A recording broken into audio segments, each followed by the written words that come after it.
स्वाध्याय इयत्ता 7वी भूगोल पाठ 7वा मृदा। प्रश्न पहिला, पुढील तक्ता पूर्ण करा। घटक, मृदा निर्मितीमधील भूमिका, मूळ खडक, मूळ खडकाच्या विदारणातून किंवा अपक्षालनातून मृदेचा प्रकार ठरतो। प्रादेशिक हवामान, प्रादेशिक हवामानानुसार मृदा निर्मितीसाठी आवश्यक असणाऱ्या मूळ खडकाच्या विदारणाच्या किंवा अपक्षालनाच्या प्रक्रियेची तीव्रता ठरते। सेंद्रिय खत, सेंद्रिय खताद्वारे मृदेतील सामूचा तोल राखला जातो। सूक्ष्म जीवाणू, सूक्ष्म जीवाणूमार्फत मृत वनस्पती व प्राणी यांच्या विघटनाची प्रक्रिया होऊन मृदेतील ह्युमसचे प्रमाण ठरते। प्रश्न दुसरा, कशामुळे असे घडते? त्यामध्ये पहिला, सह्याद्रीच्या पश्चिम भागात बेसाल्ट खडकापासून जांभी मृदा तयार होते। उत्तर, सह्याद्रीच्या पश्चिम भागात कोकण प्रदेशात पावसाचे प्रमाण जास्त असते। 2. या भागात हवामान दमट आहे। 3. त्यामुळे या भागात बेसाल्ट या मूळ खडकाचे मोठ्या प्रमाणावर अपक्षालन होऊन त्यापासून जांभी मृदा तयार होते। 4. अशा प्रकारे सह्याद्रीच्या पश्चिम भागात बेसाल्ट खडकापासून जांभी मृदा तयार होते। प्रश्न दुसरा, मृदेत ह्युमसचे प्रमाण वाढते। उत्तर, शेणखत, गांडूळ खत, कंपोस्ट खत इत्यादी सेंद्रिय खतांचा शेतीसाठी वापर केला असता मृदेतील सामूचा तोल राखला जातो। 2. सामूचा तोल राखला गेलेल्या मृदेत सूक्ष्मजीव अधिक संख्येत आढळतात। 3. या सूक्ष्मजीवापासून वनस्पतीची मुळे, पालापाचोळा, प्राण्याचे मृतावशेष इत्यादी घटकांचे विघटन होते। या विघटित झालेल्या जैविक पदार्थास ह्युमस म्हणतात। 4. अशा प्रकारे सेंद्रिय खतांचा वापर वाढवला असता मृदेत ह्युमसचे प्रमाण वाढते। प्रश्न तिसरा, विषुववृत्तीय हवामान प्रदेशात मृदा निर्मितीची प्रक्रिया जलद घडते। उत्तर, नंबर 1. विषुववृत्तीय प्रदेशात वर्षभर सुमारे 27 अंश सेल्सिअस ते 30 अंश सेल्सिअस तापमान असते। 2. या प्रदेशात वर्षभर पाऊस पडतो। या प्रदेशातील पावसाचे प्रमाण सुमारे 2000 मिमी ते 3000 मिमी इतके असते। 3. जास्त तापमान व जास्त पाऊस असलेल्या या प्रदेशात मृदा निर्मितीची प्रक्रिया जलद गतीने होते। 4. अशा प्रकारे जास्त तापमान व जास्त पाऊस यामुळे विषुववृत्तीय हवामान प्रदेशात सुपीक मृदा निर्मितीची प्रक्रिया जलद घडते। प्रश्न चौथा, मृदेत क्षारतेचे प्रमाण वाढते। उत्तर, शेतीच्या उत्पादनात मोठ्या प्रमाणावर वाढ करण्यासाठी जलसिंचनाचा वापर केला जातो। 2. अतिरिक्त जलसिंचनामुळे जमिनीतील क्षार वर येतात व जमीन खारपट बनते। 3. अशा प्रकारे अतिरिक्त जलसिंचनामुळे मृदेत क्षारतेचे प्रमाण वाढते। प्रश्न 5वा, कोकणातील लोकांच्या आहारात तांदूळ धान्य जास्त असतो। उत्तर, कोकणातील उष्ण व दमट हवामान, गाळाची मृदा व भरपूर पर्जन्य हे घटक तांदळाच्या पिकाच्या वाढीस अनुकूल ठरतात व त्यामुळे कोकणात तांदळाचे धान्य मोठ्या प्रमाणात उत्पादन होते। नंबर 2. स्थानिक उत्पादनानुसार मानवाचा आहार निश्चित होतो, त्यामुळे कोकणातील लोकांच्या आहारात तांदूळ जास्त असतो। प्रश्न 6वा.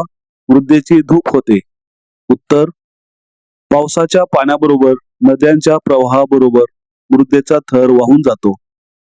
2. वेगवान वाऱ्यामुळेही मृदेचा थर वाहून जातो. 3. जमिनीच्या तीव्र उतारामुळे मृदेची झीज होते. 4. अशा प्रकारे वाहते पाणी, वारा, प्राकृतिक रचनेतील विविधता व हवामान इत्यादी घटकामुळे मृदेची धूप होते. प्रश्न 7वा. मृदेची अवनती होते. उत्तर: शेतीतून अधिक उत्पादन मिळवण्यासाठी रासायनिक खते, जंतुनाशके, तणनाशके व जलसिंचन इत्यादी बाबींचा वापर केला जातो. 2. रासायनिक द्रव्यांच्या अतिरिक्त वापरामुळे मृदेतील पोषक द्रव्ये कमी होतात. मृदेतील ह्युमसचे प्रमाण कमी होते व मृदेचा सामू बिघडतो. 3. अतिरिक्त जलसिंचनामुळे मृदेतील क्षाराचे प्रमाण वाढते, त्यामुळे मृदेचे आरोग्य बिघडते. 4. अशा प्रकारे रसायने, खते व जलसिंचन याच्या अतिरेकी वापरामुळे मृदेची अवनती होते.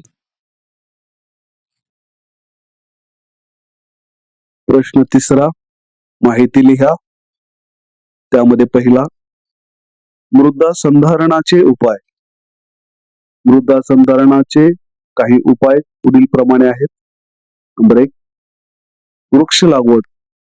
वृक्ष लागवड हा मृदा संधारणाचा महत्वाचा उपाय आहे. वृक्ष लागवड केल्यामुळे वाऱ्याच्या वेगावर नियंत्रण आणता येतं. वाऱ्यामुळे होणारी मृदेची धूप त्यामुळे थांबते. वनस्पतीची मुळे माती धरून ठेवतात, त्यामुळे ही मृदेची धूप थांबते. नंबर 2, समतल चर. उतार असलेल्या जमिनीवर सलग समतल चर खोदून मृदा संधारण केली जाते. समतल चर वेगवेगळ्या उंचीवर खणल्यामुळे उतारावरून येणाऱ्या पाण्याचा वेग कमी होतो व त्यामुळे मृदेची झीज किंवा धूप थांबते. या चरामुळे व थांबलेले पाणी जमिनीत मुरण्यास मदत होते, त्यामुळे भूजल पातळीत वाढ होण्यास मदत होते. 3. पाणलोट क्षेत्र विकास कार्यक्रम. मृदा संधारणासाठी महाराष्ट्र शासनाने पाणलोट क्षेत्र विकासांतर्गत ग्रामीण भागातील शेतात उताराच्या दिशेने बांध बंदिस्ती करण्याचा कार्यक्रम राबवला आहे. त्यामुळे पाणी अडवा पाणी जिरवा ही योजना यशस्वी झाली आहे. भूजल पातळी वाढवण्याच्या या प्रयत्नाबरोबरच मृदेची धूप होणेही कमी झाले आहे. 4. जलयुक्त शिवार योजना. मृदा संधारणासाठी महाराष्ट्र शासनाने जलयुक्त शिवार ही योजना अलीकडेच सुरू केली आहे. या योजनेअंतर्गत शेतांना बांध घालणे, लहान लहान नाल्यांचे पाणी अडवणे, नाले जोडणी करणे यासारखी कामे मोठ्या प्रमाणावर होत आहेत. प्रश्न 2, सेंद्रिय पदार्थ. 1. शेणखत, गांडूळ खत, कंपोस्ट खत इत्यादी खते ही सेंद्रिय खते आहेत. 2. ज्या मृदेत शेतीसाठी सेंद्रिय खतांचा वापर केला जातो अशा मृदेत गांडूळ, सहस्त्रपात, वाळवी, गोम, मुंग्या इत्यादी प्राण्यांचे प्रमाण जास्त असते. 3.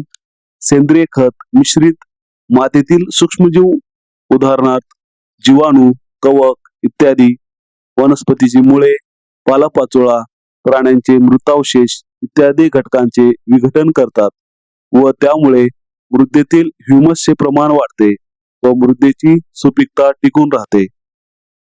4. त्यामुळे शेतीसाठी सेंद्रिय खतांचा वापर करणे अत्यावश्यक आहे. प्रश्न 3, विशिष्ट पिके घेण्यासाठी शेतातील मृदा सक्षम आहे का याची माहिती मिळण्याचे ठिकाण. नंबर 1, विशिष्ट पिके घेण्यासाठी शेतातील मृदा सक्षम आहे का याची महाराष्ट्र शासन कृषी विभाग, जिल्हा मृदा परीक्षण केंद्र, महाराष्ट्रातील कृषी विद्यापीठे या ठिकाणी माहिती मिळू शकते. नंबर 2, जिल्हा मृदा परीक्षण केंद्रात मृदेचा प्रकार, मृदेतील सुपीकता, मृदेतील ह्युमसचे प्रमाण, इत्यादी बाबींची परीक्षण केले जाते. नंबर 3, मृदेच्या परीक्षणाच्या आधारे विशिष्ट पिके घेण्यासाठी शेतातील मृदा सक्षम आहे का याविषयी शेतकऱ्यांना माहिती दिली जाते. प्रश्न 4, वनस्पती जीवनातील मृदेचे महत्व. नंबर 1, पृथ्वीवरील सजीवसृष्टीतील महत्वाचा घटक म्हणजे वनस्पती होत. नंबर 2, वनस्पतीची निर्मिती, वाढ व आधार यासाठी मृदेचे असाधारण महत्व आहे. नंबर 3, केवळ योग्य हवामान, भरपूर पाणी आणि सूर्यप्रकाश असल्याने वनस्पती जीवन समृद्ध होऊ शकत नाही. नंबर 4, मृदा व वनस्पती जीवन यातील संबंध पुढील मुद्द्यांच्या आधारे स्पष्ट करता येतो. सुपीक मृदा व वनस्पती जीवन. सुपीक मृदेत वनस्पतींच्या वाढीसाठी आवश्यक असणारी पोषक द्रव्ये मोठ्या प्रमाणात असतात. त्यामुळे सुपीक जमिनीत वनस्पती जीवन मोठ्या प्रमाणावर समृद्ध होते. उदाहरणार्थ विषुववृत्तीय प्रदेश. नापीक मृदा व वनस्पती जीवन. नापीक मृदेत वनस्पतीच्या वाढीसाठी आवश्यक असणारी पोषक द्रव्ये कमी प्रमाणात असतात. त्यामुळे नापीक जमिनीत वनस्पती जीवन कमी प्रमाणात आढळते. उदाहरणार्थ वाळवंटी प्रदेश. मृदेची कमतरता. मृदेची कमतरता असणाऱ्या प्रदेशात वनस्पती जीवनाचा अभाव आढळतो. उदाहरणार्थ ध्रुवीय प्रदेश. प्रश्न 4, मृदेच्या संदर्भात तक्ता पूर्ण करा. तक्ता दिलेला आहे. क्रिया, परिणाम, सुपीकता वाढते किंवा कमी होते. बांध बंदिस्ती करणे. सुपीक मृदा पावसाच्या पाण्यासोबत वाहून जात नाही. सुपीकता वाढते. वृक्ष लागवड. वाऱ्याचा वेग कमी झाला. सुपीकता वाढते. काही काळ जमीन पडीक ठेवणे. मृदेची सुपीकता टिकून राहते. सुपीकता वाढते. सेंद्रिय खताचा वापर. ह्युमसचे प्रमाण वाढले. सुपीकता वाढते. उताराच्या दिशेने आडवे चर खोदणे. उतारावरून येणाऱ्या पाण्याचा वेग कमी होऊन मृदेची झीज थांबते. सुपीकता वाढते. शेतात पालापाचोळा जाळणे. मृदेतील राखेचे प्रमाण वाढणे. सुपीकता कमी होते. सेंद्रिय खताचा वापर सूक्ष्मजीवांना पोषक ठरेल. सुपीकता वाढते. अतिरिक्त जलसिंचन. क्षारतेचे प्रमाण वाढले. सुपीकता कमी होते. रासायनिक खताचा अतिवापर करणे. मृदेतील सूक्ष्मजीवांचे प्रमाण व परिणामी ह्युमसचे प्रमाण कमी होणे. सुपीकता कमी होते.